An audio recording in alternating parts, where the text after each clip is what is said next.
Hello, my name is Raymond Sinwich, and I'm here to present my game idea of alcoholic square dancing rampage. Okay, it's going to be for Android device. The Android device here. This is the one that's going to be. I'm going to be specifically designing on. So for starters, it's going to be for this. I'll probably make it for other stuff later on. But it will be something simple enough that I believe I can design and take care of myself. Most of what I've done, I've been able to do so far in previous classes in my bachelor's degree, and as well in what I've done so far for my master's. Now, starting off, I mean, it's going to be simple because this is stuff I've drawn up. You got a simple menu here. I don't know if it's going to look backwards or not, but you got your start here, you have an options, and then you have a credit. Now they'll all be interacted through just simple touch. I mean, these look plain, but eventually we'll have some kind of background and something to kind of set a theme to it as well. It shouldn't be anything too hard for me to do. But, you click the options, it'll take you to a simple options in which you'll have a player versus player, a player versus computer, and then a return to main menu. And of course, it'll have the title of the game down here, and again, I'm going to add a theme to it, make it look somewhat nice. And then, of course, the other option for would have been the credits. And in the credits here, it's just going to tell you, made by me, Full Sail University and the day I had it done. And of course, a return to menu button, main menu button. So that's going to be the gist of how the menu and starting the game will look so far. I can make improvements as it goes, they'll be made, but I'm trying to focus on getting the bulk of this done, making sure I can actually do this. And so far, it seems very doable. Menu is not going to be any problem for me so far. I got somewhat of a game board I got drawn up here. This is just to kind of show it's a 10 crossed this way by 12 across this way grid with a line that separates the middle here. And that'll be, to separate both sides. One side will be for player one, the other one will be for player two.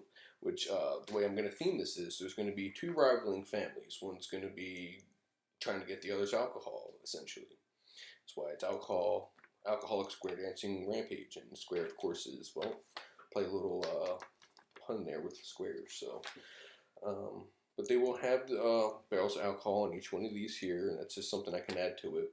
I guess the majority of my problem I'm going to have here, or I won't say problem, but challenge I'm going to be running into is getting this all programmed out and having an algorithm run for the computer. Now, I don't believe I'm going to have too much problem having the player versus player. The only thing I'm going to really be doing is writing in the rules, and that's going to be my main challenge.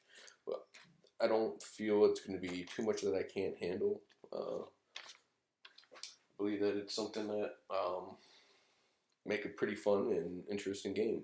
It's going to be pretty well competition driven. It's going to have, I'd say a younger age range just because of the silliness behind it. It's not going to be anything realistic or any violence by no means. So I would say this is going to be more aimed toward the kids and, them playing against each other. Similar to the way you play with Words with Friends.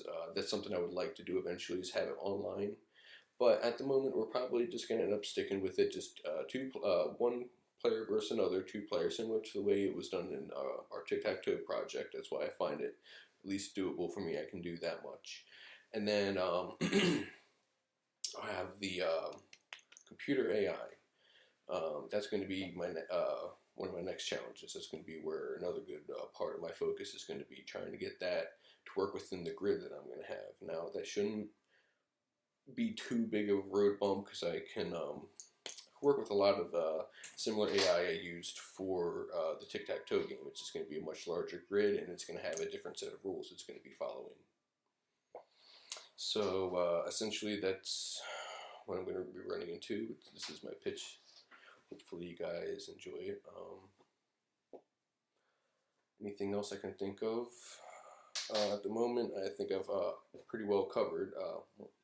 Essentially, the game's going to be over once one player defeats the other.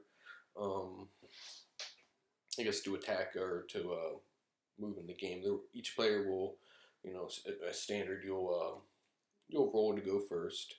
you'll set up your players, and then each player will roll to go first, and then it'll be the next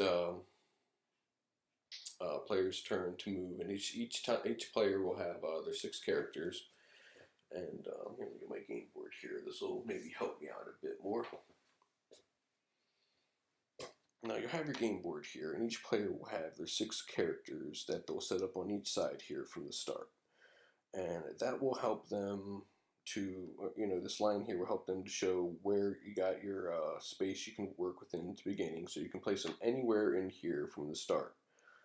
And then anywhere up here for one player, anywhere up down here for the next.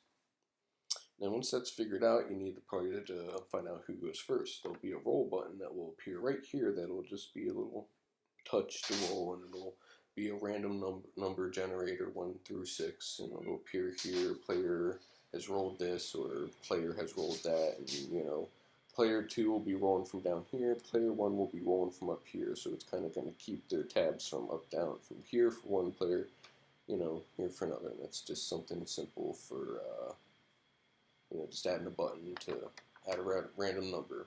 Then based on that number will be what the damage is done during attacking or during defending. But in the beginning, that's also going to determine who's going first.